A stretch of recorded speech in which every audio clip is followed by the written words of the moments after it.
नमस्कार दोस्तों, आज के वीडियो में आपका बहुत बहुत स्वागत है। फाइनेंशियल रेशियो में हम नेक्स्ट रेशियो की तरफ बढ़ रहे हैं, जो कि है हमारा ऑपरेटिंग रेशियो। जी हाँ दोस्तों, आप सही सुन रहे हैं। ऑपरेटिंग रेशियो, जिसे एक्टिविटी रेशियो भी कहा जाता है, एसेट मैनेजमेंट रेशियो भी कहा जाता है। तो ये बेसिक नेम्स हैं जो ऑपरेटिंग रेशियो को इंडिकेट करते हैं। बेसिकली क्या होता है कि ऑपरेटिंग रेशियो कंपनी का वो रेशियो होता है जो हमें इंडिकेट करता है कि कंपनी का ऑपरेशन कितना एफिशिएंटली चल रहा है, एंड उस ऑपरेशन के बेसिस पे किस तरह से रेवेन्यू जनरेट किया जा रहा है, कितना एफिशिएंटली रेवेन्यू जनरेट किया जा रहा है, वो सारी चीज़ें हमें समझ में आती है।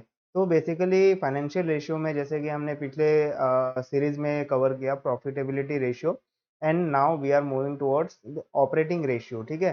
तो ऑपरेशन से जो हमें एफिशिएंसी कंक्लूड करना होता है कि कंपनी कितना अच्छी तरह से ऑपरेट हो रहा है, उसके कोर ऑपरेशन से, कोर बिजनेस से किस तरह से रिवेन्यू जनरेट हो रहा है, प्रॉफिट जनरेट हो रहा है। तो वो सारी चीज़ें हम यहाँ से कंक्लूड करते हैं। तो जी हाँ दोस्तों, ऑपरेटिंग रेशियो से ये पहला पार्ट है जिसमें हम सीखेंगे फिक्स एसेट टर्नओवर रेशियो। जी हाँ दोस्तों, फिक्स एसेट टर्नओवर रेशियो ये हमारा ऑपरेटिंग रेशियो का पहला पार्ट है। और फाइनेंशियल रेशियो में, जैसे कि आप जानते ही हैं, पिछले वीडियो में भी मैं रिपीट करता आया हूँ कि पहला मैंने कवर किया है profitability ratio, then leverage ratio भी हमारा कवर हो चुका है। Now we are moving towards the operating ratio. जी हाँ दोस्तों, ऑपरेटिंग रेशियो मैं पहले कवर कर ले रहा हूँ, सो दैट वैल्यूएशन रेशियो मैं इसके बाद कवर करूँगा। ओके। तो बी पेशेंट, आपको सारे सीरीज हमारे प्लेलिस्ट में मिल जाएंगे। तो बेसिकली एक समराइज फॉर्म में मैं आपको दिखा देता हूँ कि ऑपरेटिंग रेशियो में कौन कौन से सारे रेशियोज आने वाले हैं। जी हाँ दोस्तों, यहाँ पे आप देख सकते हैं फिक्स एसेट टर्नओवर रेशियो, जो कि ये वीडियो में मैं fix asset turnover ratio cover करने वाला हूँ। सेकंड आएगा हमारा working capital turnover ratio. Third आएगा total asset turnover ratio. Fourth inventory turnover ratio, inventory number of days, and receivable turnover ratio. Then day sales outstanding, DSO जिसे short form में आप notify करते हैं। तो डे सेल्स आउटस्टैंडिंग, ये सारे आएंगे ऑपरेटिंग रेशियोज के कैटेगरी में। एंड ये सारे सातों के सातों वीडियो आपको ऑपरेटिंग रेशियो के सीरीज में देखने को मिल जाएंगे। तो बहुत ही पेशेंट रहिए, और काफ़ी एक्साइटमेंट होगा। मुझे तो सिखाने के लिए बहुत ही एक्साइटमेंट हो रहा है कि जी हाँ दोस्तों, बहुत सारी चीज़ें हमारे सामने आएंगी कि कंपनी को इस तरह से भी देखा जाता है, कंपनी के एफिशिएंसी को इस तरह से भी परखा जाता है, और उसके हिसाब से फिर हम इन्वेस्टिंग डिसीजन मेक करते हैं। तो वो सारी चीज़ें आपको काफ़ी एक्साइटेड बनाएगी। तो एंड तक बने रहिएगा। बहुत ही सिंपल वीडियो है, बहुत ही सिंपल लैंग्वेज में समझाया गया है। तो चलिए देखते हैं सबसे पहले कि फिक्स एसेट टर्नओवर रेशियो होता क्या है। तो basically fix asset turnover ratio को एक फॉर्मूले से दर्शाया जाता है, जो कि है fix asset turnover ratio is equal to net revenue of the company divided by the average fix asset. जी हाँ दोस्तों, एवरेज फिक्स एसेट इसीलिए बोला गया है क्योंकि आप हो सकता है कि आप 3 साल का fix asset turnover ratio calculate कर रहे हो, या फिर हो सकता है कि आप पिछले 5 सालों का या पिछले 10 सालों का fix asset turnover ratio calculate कर रहे हो। तो इसके लिए एवरेज फिक्स एसेट कैलकुलेट किया जाता है, क्योंकि पिछले 3 सालों का एवरेज निकाला जाएगा, देन नेट रेवेन्यू को डिवाइड किया जाता है। ठीक है। तो आई होप ये सिंपल सी चीज़ तो आपको ऑलरेडी पता होगी, फिर भी मैंने यहाँ पे इंफॉर्मेशन के लिए आपको एक्सप्लेन कर दिया है। तो जैसे कि आपको फॉर्मूले में दिखाई दे रहा है कि ये फिक्स एसेट टर्नओवर रेशियो जो होता है, it is nothing but net revenue generated by the company divided by the average fix asset. इसे कैसे कैलकुलेट करना है, जो कंपनी ने रेवेन्यू जनरेट किया है divided by the average fix asset से डिवाइड कर दो, तो जो रेशियो आएगा वही आपका फिक्स एसेट टर्नओवर रेशियो होता है। फिक्स एसेट टर्नओवर रेशियो के बेसिस पे हम फंडामेंटल एनालिसिस करते वक्त, किसी भी कंपनी का फंडामेंटल एनालिसिस करते वक्त किस तरह से डिसीजन मेक करते हैं। लेट्स सपोज कि कंपनी ए है, ठीक है, एंड एक कंपनी बी है। ओके। एंड यहाँ पे फिक्स एसेट टर्नओवर रेशियो को मैं एफ ए टी आर लिख देता हूँ। ठीक है, एफ, ठीक है, फिक्स एसेट टर्नओवर रेशियो। मान लेते हैं कि कंपनी ए का फिक्स एसेट टर्नओवर रेशियो जो है वो आता है 5। ओके। एंड कंपनी बी का आता है 2.1। फॉर एग्जांपल मैं बता रहा हूँ आपको। ठीक है, ये 2.1 कंपनी बी का आता है, कंपनी ए का फिक्स एसेट टर्नओवर रेशियो जो है वो 5 आता है। तो यहाँ से आप कंक्लूड क्या करेंगे, कंक्लूड ये करेंगे कि अगर ये रेशियो ज़्यादा है, इसका मतलब क्या हो रहा है कि नेट रेवेन्यू ज़्यादा होगा, एवरेज फिक्स एसेट जो है वो कम होगा रेवेन्यू के कंपैरिजन में। इसका मतलब क्या होता है कि जितना ज़्यादा फिक्स एसेट टर्नओवर रेशियो होगा, उतना ज़्यादा एफिशिएंटली कंपनी काम कर रही है। इसका मतलब ये हो गया कि 5 का अगर रेशियो है, तो फॉर एग्जांपल यहाँ पे 1000 करोड़ का कंपनी ने नेट रेवेन्यू जनरेट किया है, ठीक है, और 200 करोड़ का इसका एवरेज एसेट है, तो ये 5 का रेशियो आपको मिल गया। ओके, वहीं पे अगर मैं बात करूं तो 2.1 के लिए, या फिर सपोज कि दो दो का रेशियो है, ठीक है, कंपनी बी का 2 का रेशियो है, जस्ट राउंड फिगर के लिए मैं बता रहा हूँ। तो 1000 करोड़ का टर्नओवर कंपनी बी ने जनरेट किया है, ठीक है, यहाँ पे नेट रिवेन्यू जो है 1000 करोड़ का जनरेट हुआ है, बट इसका एसेट जो है वो 500 करोड़ का है, ठीक है। तो इसको आप फिक्स एसेट टर्नओवर रेशियो निकालेंगे तो ये आपका 2 आता है, ठीक है। यहाँ पे क्या हो रहा है कि कंपनी का एवरेज फिक्स एसेट जो है 500 करोड़ का है कंपनी बी का, ठीक है। बी का जो भी फिक्स एसेट होते हैं, लाइक उनके लैंड हो गए, बिल्डिंग्स हो गए, तो वो सारे जो फिक्स एसेट के कंपोनेंट है उनको ऐड करके आप अगर देखोगे, टेंजिबल इनटेंजिबल एसेट्स जो भी अंडर डेवलपमेंट है, जो भी प्रोग्रेस में है, सारे को ऐड कर दो, तो आपको यहाँ पे एवरेज फिक्स एसेट मिल जाएंगे। तो कंपनी बी का जो एवरेज फिक्स एसेट है वो 500 करोड़ का है, और 500 करोड़ के कंपैरिजन में 1000 करोड़ का कंपनी ने रेवेन्यू जनरेट किया है।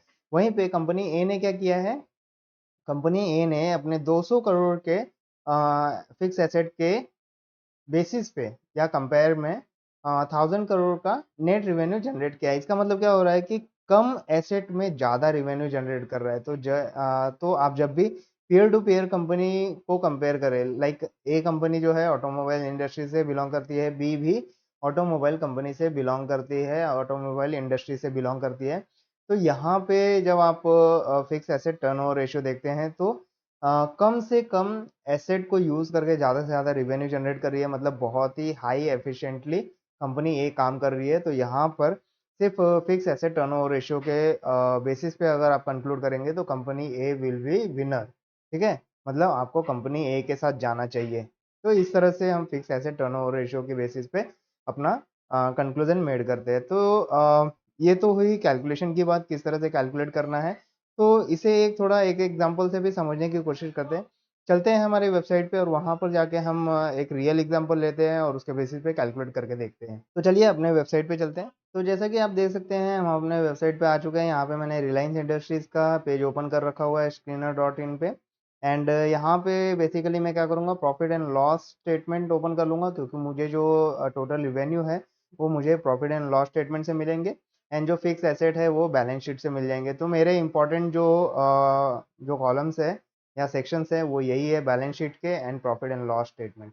तो ये फाइनेंशियल स्टेटमेंट मुझे रेफर करने होंगे to calculate the fixed asset turnover ratio. तो यहाँ पे सबसे पहले मैं चला जाता हूँ प्रॉफिट एंड लॉस पे। यहाँ पे देखते हैं 9,25,289 करोड़ का रिवेन्यू जनरेट किया गया है। अगर ट्रेलिंग 12 मंथ का देखें हम, तो ट्रेलिंग 12 मंथ का जो नेट रेवेन्यू है या सेल्स रेवेन्यू आप कह सकते हैं, बिफोर एक्सपेंसेस, ठीक है, बिफोर एक्सपेंसेस इनकर्ड। तो एक्सपेंसेस माइनस करने के पहले जो रेवेन्यू जनरेट हुआ है उसे ही हमें कंसिडर करना है। तो ये 925,289 करोड़ आता है, मतलब 9,25,289 करोड़ रुपए का इनका सेल्स रिवेन्यू है या टोटल नेट रिवेन्यू है, ऐसा आप कह सकते हो, ठीक है। एंड यहीं पे अगर एवरेज फिक्स एसेट की बात की जाए तो वो क्या है, ले सपोज कि मैं मार्च 2024 की बात कर रहा हूँ, ट्रेलिंग 12 मंथ की बात कर रहा हूँ। तो यहाँ पे मार्च 2024 में आप देख सकते हैं कि फिक्स एसेट जो है, फिक्स एसेट में ये कंपोनेंट्स आते हैं।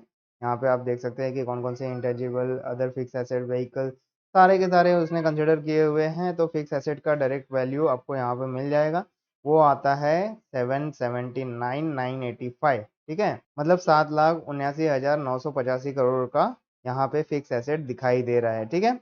आई होप ये सारी चीजें आपको बहुत ही अच्छी तरह से समझ में आ चुकी है। अभी इसके बाद हम चलते हैं कि किस तरह से हमें fix asset turnover ratio calculate करना होता है। तो बेसिकली उसका फॉर्मूला क्या था, net revenue divided by average asset, ठीक है। तो फिलहाल मैं 1 साल का ही निकाल रहा हूँ, तो डायरेक्टली मैं इससे डिवाइड कर दूंगा। 3 साल का अगर होगा तो 3 साल के लिए क्या करेंगे कि 2024, 2023 और 2022 ये तीनों साल के एसेट को, ठीक है, यहाँ पे जैसे कि आप देख सकते हैं 3 साल के फिक्स एसेट का वैल्यू जो है, ये एसेट एंड ये वैल्यू, इन तीनों को आपको ऐड करना है, ठीक है, इन तीनों को ऐड करना है, डिवाइडेड बाय 3 कर देना है। तो इससे क्या होगा, आपका जो है एवरेज वैल्यू मिल जाएगा, ठीक है। तो जो मैं 1 साल का वैल्यू लेने वाला हूँ वही आपको ये 3 साल का एवरेजिंग करके लेना होगा। 3 सालों का फिक्स एसेट ऐड करना है, डिवाइडेड बाय 3 करना है, तो एवरेज एसेट आपको मिल जाएगा। तो फिलहाल मैं 1 साल का ही ले रहा हूँ, जस्ट टू एक्सप्लेन यू। तो 3 सालों का मैं नहीं ले रहा हूँ। तो यहाँ पे आपने ये 7,79,985 करोड़ ये फिक्स एसेट हो गया आपका, ठीक है। और नेट रिवेन्यू जो था 9,25,289 था, ठीक है। तो अब इसे हम डिवाइड करेंगे। चलिए हम कैलकुलेटर ओपन कर लेते हैं। तो यहाँ पे देखिए कैलकुलेटर में मैं ये फिगर्स डाल ले रहा हूँ, 925, ठीक है, and 289, okay, and divided by कितना था, 779, ठीक है। और थोड़ा सा स्क्रॉल अप करता हूँ, 779, 985, 985, ठीक है। तो ये आप देख सकते हैं कि ये रेशियो कितना आ रहा है, 1.18 आ रहा है, या फिर 1.19 आप कह सकते हैं। राउंड फिगर अगर मैं यहाँ तक लेता हूँ तो ये डिजिट 6 है, तो ये 1.19 हो जाएगा। इसका मतलब क्या हो रहा है कि मार्च 2024 में अगर इसका फिक्स एसेट टर्नओवर रेशियो देखा जाए रिलायंस कंपनी का, रिलायंस इंडस्ट्रीज लिमिटेड का, तो ये 1.19 है। तो अगर मैं इसके पीयर टू पीयर कंपनी की बात करूँ तो यहाँ पे आपको पीयर टू पीयर कंपनी दिखाई देंगे।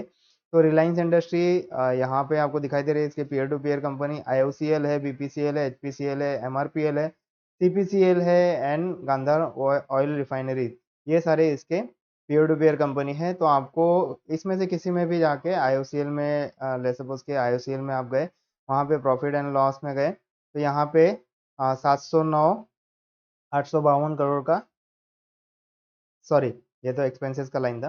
तो यहाँ पे आप देख सकते हैं 7,71,646, ठीक है, ये नेट रिवेन्यू है and divided by fix asset जो है ये 188,891 करोड़ से।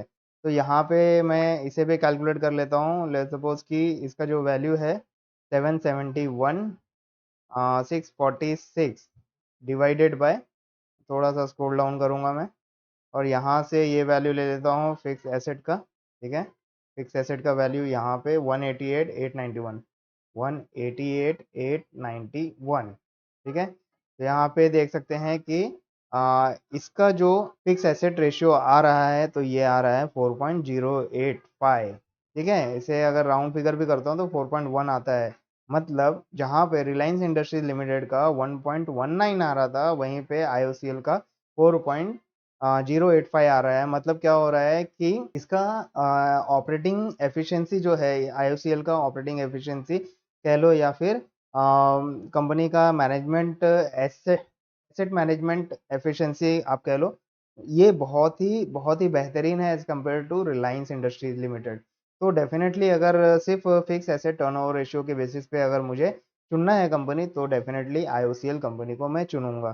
तो ये होता है, और इस बेसिस पे आप फंडामेंटल एनालिसिस करते वक्त, किसी भी कंपनी का फंडामेंटल एनालिसिस करते वक्त आप डिसीजन मेक करते हो कि किस कंपनी के साथ मुझे जाना चाहिए। तो फिक्स एसेट टर्नओवर रेशियो को इस तरह से कंक्लूड करना होता है, और इस बेसिस पे आप इन्वेस्टमेंट करने के लिए कंपनी चूज करते हो, ठीक है।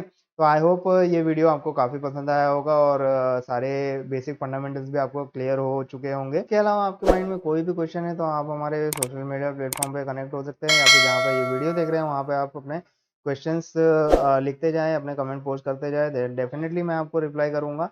एंड बहुत ही क्रिटिकल पॉइंट होगा या फिर आपका डाउट होगा तो उसके लिए वीडियो भी ज़रूर बनाऊंगा। इसी के साथ साथ फाइनेंशियल एजुकेशन बाय मुकेश के साथ बने रहने के लिए बहुत बहुत धन्यवाद। मिलते हैं नेक्स्ट वीडियो में नेक्स्ट ऑपरेटिंग रेशियो के साथ। Thank you so much and all the best.